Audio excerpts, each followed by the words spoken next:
วียงจันทร์คนที่สาวสวรรค์นั้นโตยังได้โบตาคูคนถึงตรงจากสาวสวรรค์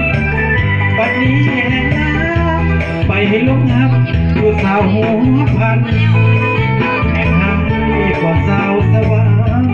สาวหัวพันทั้งตัวทั้งตัวใดที่ห้องหัวใจ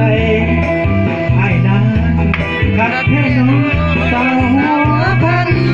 บอกไอ้นั้นว่าบ่มีผัวมาไอ้ไปหาหัวปานบักข้าหัว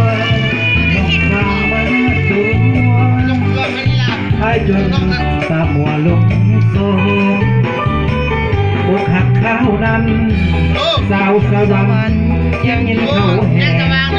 สาวสวรรค์ลั่นแม่เห็นแท้เอาลูกกินนมอกหักข้าวนั้นเบาเพียงจำว่าสิบลมหลายคนเอาซึ่งเขาสมไม่อยากสุขสมให้ลงสาวหัวพาบ้านเฮาไปลมปานมากินอย่าคมอย่าเบื่อจักแค่น้องสาวสำเนียงป้อนอย่าเบื่อให้เบาจะห้ามมีผัวอยู่แล้ว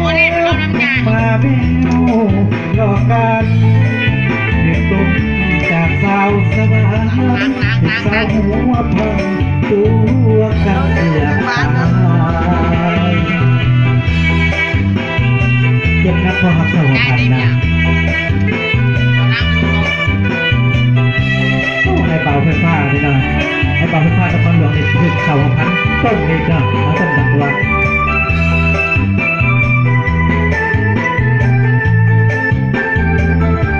ปฏิเปลี่ยนเป็นห้องนิ่งในบ้านเหรอในห้องชายห้องไหลแล้วนะ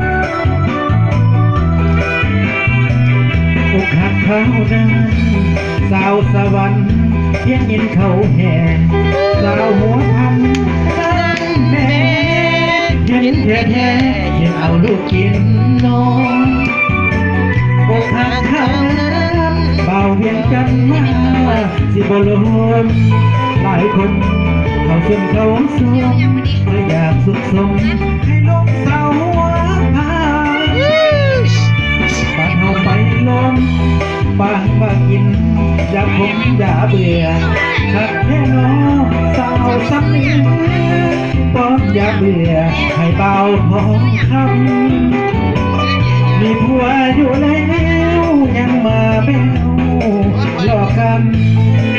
เด็กตุ้มจากสาวสวรรค์สาวหัวพัน